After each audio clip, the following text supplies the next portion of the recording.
PlayStation's presence on PC has steadily grown over the last few years. Ever since the initial release of Horizon Zero Dawn for the PC, Sony has announced titles like Marvel Spider-Man Remastered, The Last of Us Part 1, and even God of War Ragnarok for the platform. Last week, the newly appointed CEO of SIE Studio Business Group, Herman Hulst, spoke to investors about the future of PlayStation Studios titles in PC. After reflecting on Hulst's statement on the company's vision for the PC platform, I can't help but feel they are very out of touch with reality. To investors, Hulst said the following. Indeed, we are bringing our titles to the PC platform, and we have a dual approach here. On the live service side, we are releasing our titles simultaneously, so day and date, on PlayStation 5 and PC. But with our tentpole titles, our single-player or narrative-driven titles that are, as you saw in the presentation, the backbone of what PlayStation Studios has delivered in recent years and in our history, we take a more strategic approach and we introduce our great franchises to new audiences, and we're finding new audiences that are potentially going to be very interested in playing, for example, sequels on the PlayStation platform. We have high hopes that we're actually able to bring new players into PlayStation at large, but into PlayStation platforms specifically. While this statement mostly reflects the company's past and present vision for the PC platform, Hulst's mention of driving PC users to purchase PS5 consoles is extremely puzzling. It feels like this strategy would be one of a company that just began releasing titles on PC, not of a company that has released titles on the platform since 2020. This approach is flawed for a number of reasons, and it comes down to knowing the PC audience and how they operate. From a cost perspective, purchasing a PlayStation 5 as a PC owner makes little sense.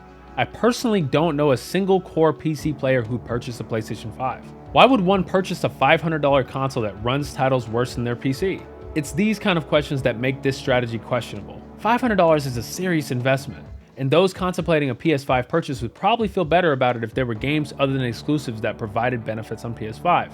However, that's not likely the case. Somewhere around 80% of major titles that come to PlayStation 5 also come to PC, and the games will play better on PC hardware most of the time. Of course, there's also the cost of games to consider. Generally, games are far cheaper on PC, with discounts plentiful on Steam and other key providers like Green Man Gaming and Humble Bundle. Why would a PC player opt to play games at lower frame rates and with fewer setting options? Too many times we see releases on PS5 that suffer from resolution issues and graphical compromises. You don't see this on PC for the most part, as games are scalable for millions of different component combinations. It's a question I continue to ask myself when reflecting on this strategy, and this leads us to what Sony underestimates the most: the patience of the PC community. Herman Hulst and Sony are severely underestimating both the patience and willpower of core PC players. I saw hundreds, if not thousands, of PC users patiently ask for Ghost of Tsushima for years, and it ultimately paid off when Sony released the game on Steam last month. The game reached over 77,000 concurrent players, making it the biggest SIE PC release so far. Even on my own, I've had plenty of experiences with myself holding off on purchasing titles on the PC platform. For one, I mostly refuse to purchase titles in the Epic Games Store. Millions of players operate under the same mindset, as Steam acts as an accessible platform with the most features and users. When Kingdom Hearts was announced for PC, many, including me, were overjoyed as the series had never before been available on the platform. Mods and all sorts of new features were sure to be used like never before. I was ecstatic watching through the trailer. That is until the end card revealed that the games were coming exclusively to the Epic Games Store. I, alongside many other players, simply skipped the titles for years.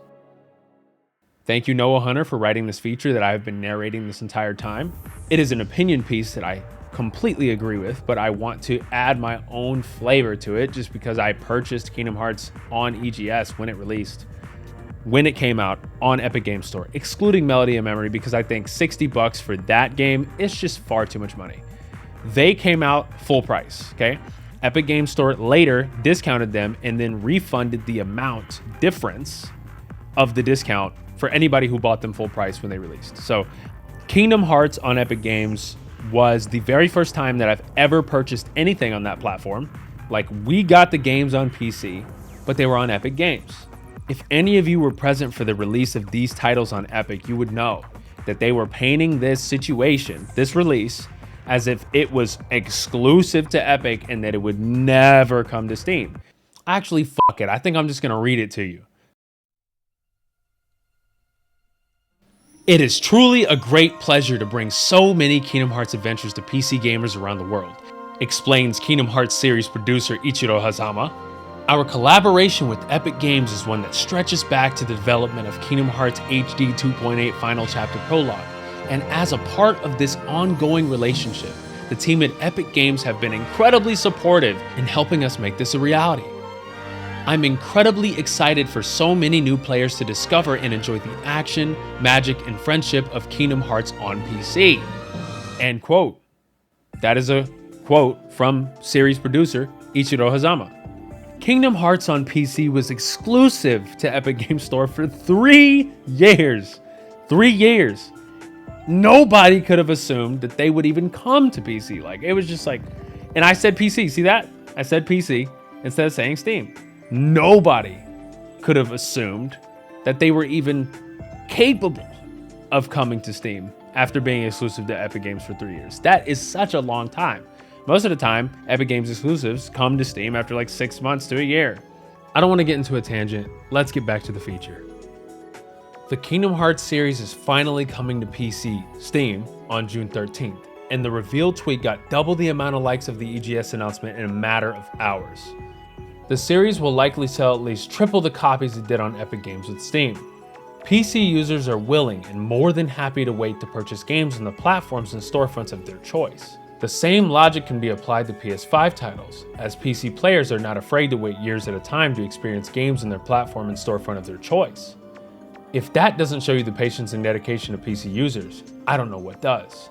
With development costs for titles like Marvel's Spider-Man 2 reaching absolutely ridiculous amounts of over $300 million, any additional revenue is key for PlayStation as a company going forward.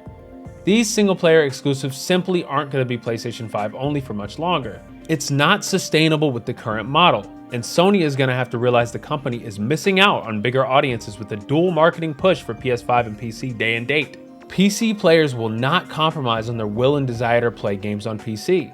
If Sony wants more people to play its games, the answer is to give them to more people sooner. This vision from Herman Hulst feels out of touch, almost like the company hasn't paid any attention to the trends of the PC market. It makes no sense for the PC community to move to a console that has numerous limitations that are not present on PC hardware. Time will tell, but I'm afraid Sony's end goal of converting PC users to PlayStation 5 users won't pan out well in the end.